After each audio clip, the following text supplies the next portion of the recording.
In a world where most modern nations were, at one point, either colonized or the colonizer, it seems quite a mystery how some regions remained untouched by this crucial era of the past. And it's especially surprising to find that there were actually some areas in Africa that remained untouched by the Portuguese, British, Spanish, French, Belgian, and Italian colonial powers who swarms the continent with simultaneous goals of expanding their empires.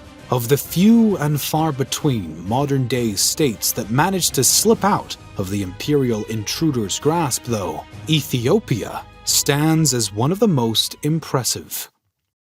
This video is brought to you by Morning Brew, a free daily newsletter from Monday to Sunday. We live in a world where good information is needed, and we can keep up to date with the latest news from the beginning of the day. In the past, the first thing I did in the morning was aimlessly scroll through social media, being unproductive and losing the most important part of the day. Now, I use Morning Brew as my main starter of the day, being connected to very relevant and informative business news in just 5 minutes. This makes reading the news actually enjoyable, and it helps me stay informed and entertained for free. Morning Brew also covers news about history and culture. In the past week, I learned more about the economy and about the tiny country of Tuvalu fighting climate change. There's no reason not to subscribe to Morning Brew if you're interested in business, finance, or tech. It's completely free and takes less than 15 seconds to subscribe. Click my link in the description below to subscribe to Morning Brew today. During the 19th century, multiple colonial powers had realized that Africa served as a good source of natural resources and additional profit. Europeans had actually been in Africa since the 15th century, establishing exploration campaigns and trade posts along the coast. Eventually, each empire also realized that they would likely be competing with their neighboring European powers, and therefore needed to make some claims to the lands they wished to utilize. This prompted a period generally referred to as the Scramble for Africa. When the scramble began, Europeans had already reached the continent. Driven by financial and political reasons, the European leaders knew that it would only be a matter of time before war would break out between them if some type of deal was not made as to who would control which parts of the continent. 13 European nations met with each other and the United States for the Berlin Conference. The conference began on November 15, 1884, and didn't end until February 26, 1885, and resulted in the subsequent Berlin Act. The region of modern-day Congo that had already been occupied by the Belgians was confirmed to be under Belgian possession.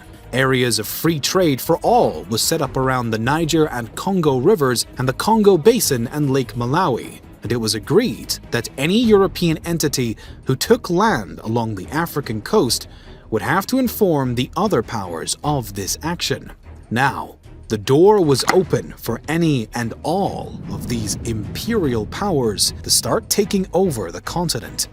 Italy was one of these empires, and quickly set its sights on Ethiopia after beginning to establish what would become its Eritrean colony. Moving to expand this colony more, the Italians sent their Special Corps of Africa into the port town of Massawa, was at the time under the authority of the Ethiopian Empire in 1887. The latter initially sent a warning to the Italian officials that they were in violation of a treaty that had been signed between Ethiopia, known then as Abyssinia, Britain, and Egypt, but the warning was not heeded. Instead, Italy decided to double down and began to prepare for a battle at the Sahati fortification with 167 Italian troops alongside 1,000 locals. The town's governor, Ras Alula Ngida, was not even slightly tolerant of this move and decided to outright attack the fortification and its inhabitants. This risky decision resulted in a tragic number of casualties for the Ethiopians, with only a few Italians being injured and none killed. The attacking troops had been no match for the garrison's cannon and rifles, and were shortly forced to retreat, while some still remained alive. Still, the Italians were now low on ammunition and further felt need for reinforcements, which resulted in about 550 additional troops being sent to the fortification. Thanks to his spies, Ras Alula was given a heads up and quickly gathered a fresh army to march back to the garrison before the reinforcements could arrive. This time, the Ethiopians greatly outnumbered the Italians, who still had superior weaponry but low ammunition. The battle raged on for a few hours before the ammo finally ran out, and the Ethiopians routed their enemies, almost wiping them out entirely. This considerably angered the surviving Italians and their authorities, which turned the newfound war into not only a political struggle, but also a personal vendetta. Now, at the end of January, Italy voted to send a massive new force back to Eritrea to avenge their recent defeat, while the Ethiopian emperor, Johannes IV, decided to pull his troops out of the area for the time being. This ended up being a wise move, as the Italians were suddenly plagued by disease and forced to return home by March. The rest of the year was marked by a period of shady politics and back-and-forth alliances. The Italians hoped to bribe the rivals of Johannes into partnerships with them, while the emperor himself looked to maintain unity within the region so he would have support against the invading threat. Ultimately, with the death of Johannes as he fought elsewhere against the maddest Sudanese threat, the Italians found some degree of success, as the monarch was succeeded by Menelik of Shiva, whom they had previously formed an alliance with. This brought about the treaty in which Italy's new possessions throughout the establishment of Italian Eritrea were recognized by the Ethiopian Empire.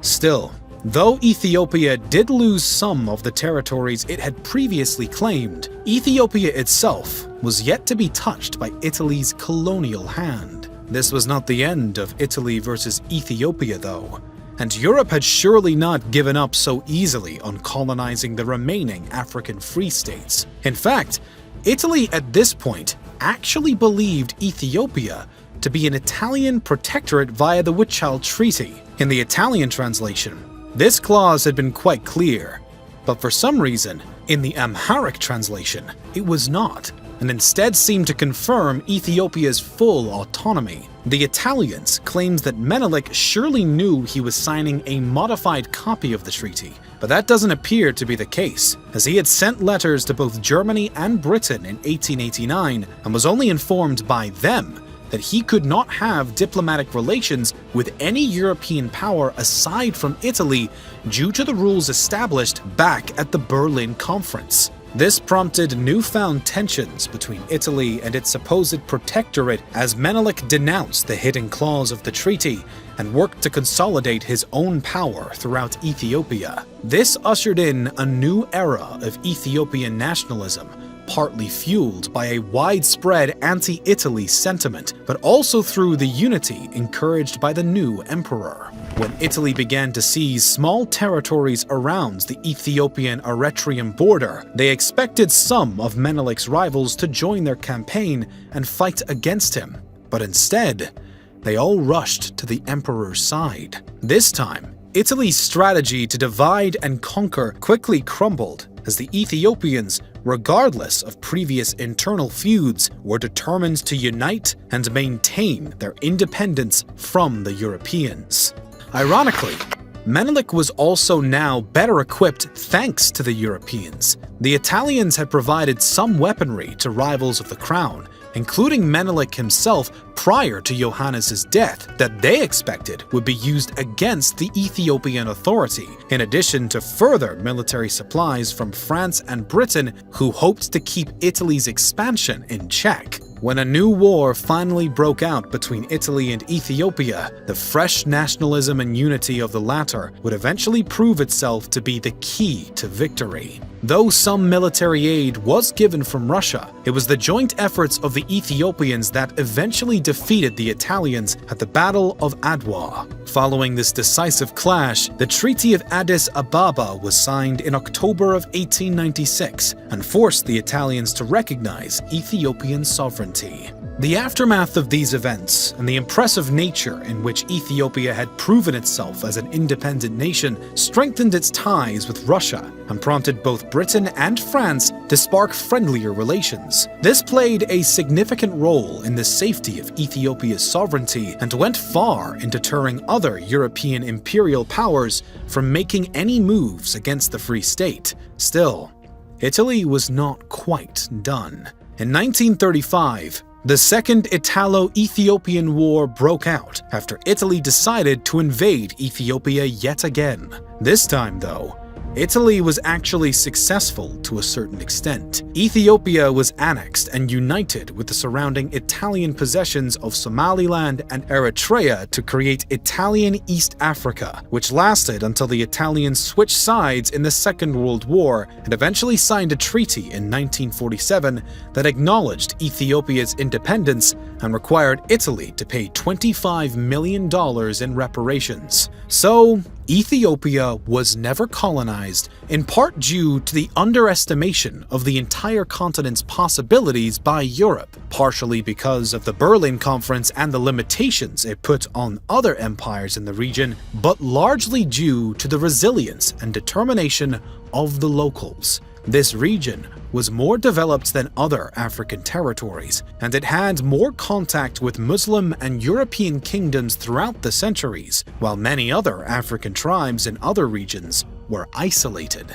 Another factor that contributed to this outcome is Italy. Now, beyond the jokes that have been made about the Italian armies in some contexts, at the end of the 19th century, Italy was a recently unified country, and its experience in colonialism was pale compared to that of Great Britain or France. We cannot know what would have happened if one of these two countries had been more captivated by Ethiopian territory, but it is a factor that we must take into account. The Ethiopian nationalism and Menelik's skillful unification and use of European weaponry against the Europeans were pillars in the fight for freedom of the Ethiopians. Without those factors, history likely would have gone down a very different path.